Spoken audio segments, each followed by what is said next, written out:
Capítulo 10. O jejum. Vitória de Cristo mediante a negação do apetite. Para Cristo, como para o santo paro no Éden, foi o apetite o terreno da primeira grande tentação. Exatamente onde começar a ruína, deveria começar a obra de nossa redenção.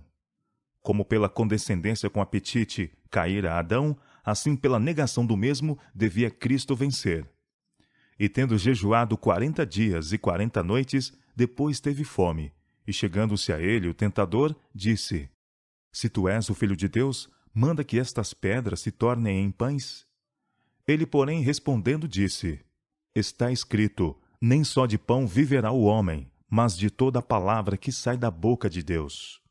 Do tempo de Adão ao de Cristo, a condescendência própria havia aumentado o poder dos apetites e paixões, tendo eles domínio quase ilimitado. Os homens se haviam aviltado e ficado doentes, sendo-lhes de si mesmos impossível vencer. Cristo venceu em favor do homem, pela resistência à severíssima prova. Exercitou, por amor de nós, um autodomínio mais forte que a fome e a morte. E nessa primeira vitória estavam envolvidos outros resultados que entram em todos os nossos conflitos com o poder das trevas. Quando Jesus chegou ao deserto, estava rodeado da glória do Pai. Absorto em comunhão com Deus, foi erguido acima da fraqueza humana. Mas a glória afastou-se, e ele foi deixado a lutar com a tentação. Ela o apertava a todo instante. Sua natureza humana recuava do conflito que o aguardava. Durante 40 dias, jejuou e orou. Fraco e emagrecido pela fome, macilento e extenuado pela angústia mental, o seu parecer estava tão desfigurado mais do que de outro qualquer, e a sua figura mais do que a dos outros filhos dos homens. Era então a oportunidade de Satanás. Julgou poder agora vencer a Cristo. Cristo se submeteu à prova na questão do apetite, e por quase 6 semanas resistiu à tentação em favor do homem. Este longo jejum no deserto destinava-se a ser uma lição ao homem caído através de todos os tempos. Cristo não foi vencido pelas fortes tentações do inimigo, e isto é uma animação para toda alma que luta contra a tentação. Cristo tornou possível a qualquer membro da família humana resistir à tentação. Todos os que querem viver vida piedosa podem vencer, como Cristo venceu, pelo sangue do Cordeiro e pela palavra de seu testemunho. Aquele longo jejum do Salvador fortaleceu-o para resistir. Deu ele prova ao homem de que começaria a obra de vencer justamente onde começou a ruína, na questão do apetite. Quando Cristo se via mais tenazmente assaltado pela tentação, não comia nada. Confiava-se a Deus e, mediante fervorosa oração e perfeita submissão à vontade de seu Pai, saía vencedor. Os que professam a verdade para estes últimos dias, acima de todas as outras classes de professos cristãos, devem imitar o grande modelo na oração. O Redentor do mundo sabia que a condescendência com o apetite traria debilidade física, adormecendo órgãos perceptivos de maneira que se não discerniriam as coisas sagradas, e que isto perverteria as faculdades morais. Se a condescendência com o apetite era tão forte sobre a raça humana que para derribar-lhe o poder foi exigido do divino Filho de Deus que jejuasse por cerca de 6 semanas em favor do homem, que obra se acha diante do cristão, a fim de ele poder vencer da maneira por que Cristo venceu? A força da tentação para satisfazer o apetite pervertido só pode ser avaliada em face da inexprimível agonia de Cristo naquele prolongado jejum no deserto. Como preparo para o estudo das Escrituras? Há nas Escrituras algumas coisas difíceis de entender e que, segundo diz Pedro, os indoutos e inconstantes torcem para sua própria perdição. Não podemos explicar nesta vida o sentido de toda a passagem das Escrituras. Não há, porém, pontos vitais de verdade prática que fiquem envoltos em mistério. Ao chegar, na providência de Deus, o tempo de um mundo ser provado quanto à verdade para aquele tempo, mentes serão despertadas pelo seu espírito para pesquisarem as Escrituras, mesmo com jejum e oração, até que se descubra elo após elo e estes sejam ligados em perfeita cadeia. Todo fato que tem que ver de perto com a salvação de almas será tornado tão claro que ninguém precisa errar ou andar em trevas. Pontos difíceis da verdade presente têm sido compreendidos pelos fervorosos esforços de uns poucos que eram dedicados à obra. jejum e fervente oração a Deus têm levado o Senhor a abrir-lhes ao entendimento os seus tesouros de verdade. Os que sinceramente desejam a verdade não serão relutantes em franquear a investigação e crítica às suas posições, e não se aborrecerão se suas opiniões e ideias forem contraditas. Este foi o espírito acariciado entre nós 40 anos atrás. Reuníamo-nos com a alma opressa, orando para que fôssemos unidos na fé e na doutrina, pois sabíamos que Cristo não é dividido. Um ponto de cada vez era tomado como assunto de investigação. A solenidade caracterizava esses concílios de investigação. As Escrituras eram abertas com uma intuição de reverência. Muitas vezes jejuávamos, a fim de que estivéssemos mais habilitados a compreender a verdade.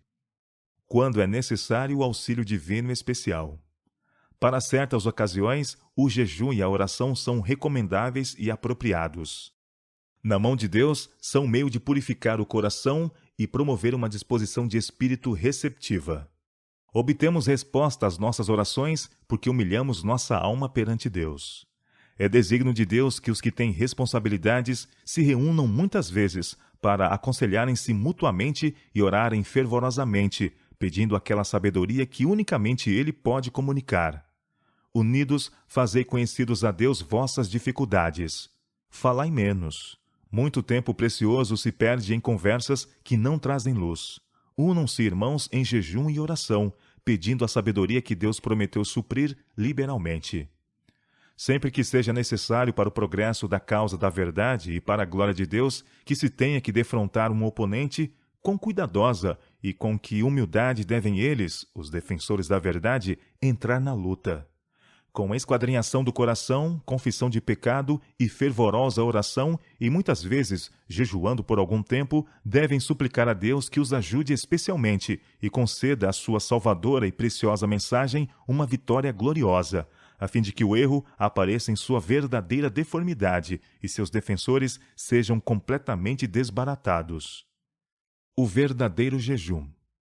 O verdadeiro jejum que deve ser recomendado a todos é a abstinência de qualquer espécie estimulante de alimento e o uso apropriado de alimento saudável e simples, que Deus proveu em abundância.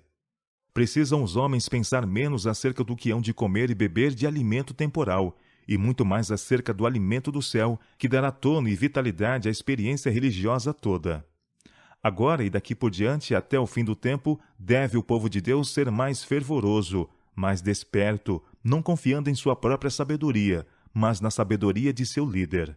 Devem pôr de parte dias de jejum e oração. Pode não ser requerida a completa abstinência de alimento, mas devem comer moderadamente do alimento mais simples. Todo jejuar do mundo não substituirá a simples confiança na palavra de Deus. Pedi, diz ele, e recebereis. Não estou chamados a jejuar 40 dias. O Senhor suportou esse jejum por vós no deserto da tentação. Não haveria virtude em semelhante jejum. Há, porém, virtude no sangue de Cristo. O espírito do verdadeiro jejum e oração é o espírito que rende a Deus mente, coração e vontade. Como remédio para a doença. A intemperança no comer é muitas vezes a causa da doença, e o que a natureza precisa mais é ser aliviada da indevida carga que lhe foi imposta. Em muitos casos de moléstia, o verdadeiro remédio é o paciente jejuar por 1 ou 2 refeições, a fim de que os sobrecarregados órgãos digestivos tenham ensejo de descansar.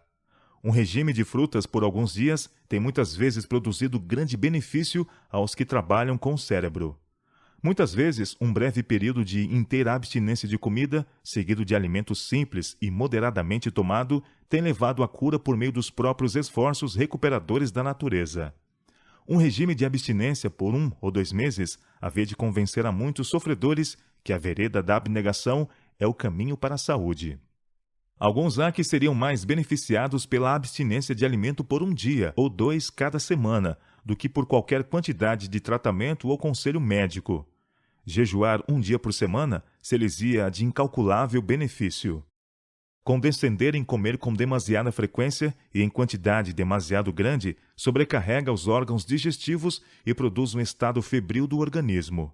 E então ocorrem doenças de várias espécies. Os sofredores, nestes casos, podem fazer por si mesmo o que os outros não podem por eles fazer tão bem. Devem começar por aliviar a natureza da carga que lhe impuseram. Devem remover a causa. Jejuar por breve tempo, dando ao estômago oportunidade para descansar. Reduzir o estado febril do organismo por cuidadosa e inteligente aplicação de água.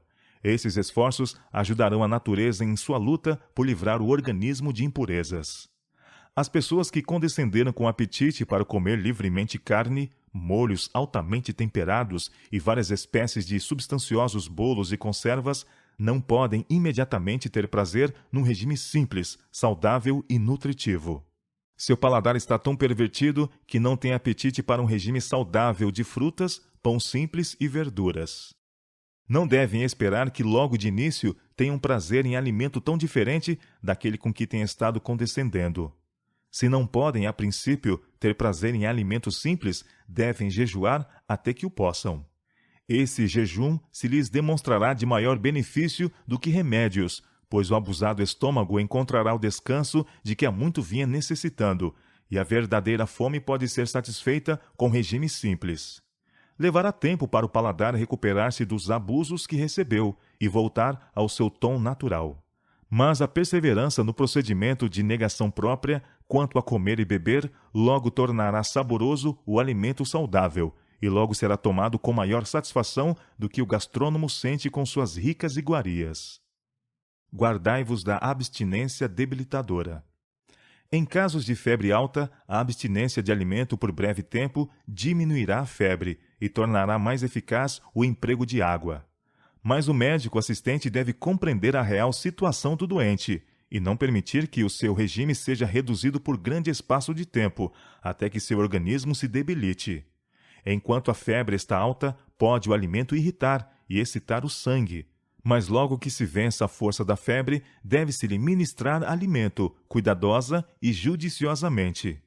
Se o alimento for repetido por tempo demasiado, o desejo que dele sente o estômago criará febre, que será aliviada por uma adequada ministração de alimento de qualidade apropriada. Isto dará à natureza algo que fazer. Se o doente mostra grande desejo de alimentar-se, mesmo durante a febre, satisfazer esse desejo com quantidade moderada de alimento simples será menos prejudicial do que negar-lhe. Se ele não pode aplicar a mente em nenhuma outra coisa, a natureza não ficará sobrecarregada com a pequena porção de alimento simples.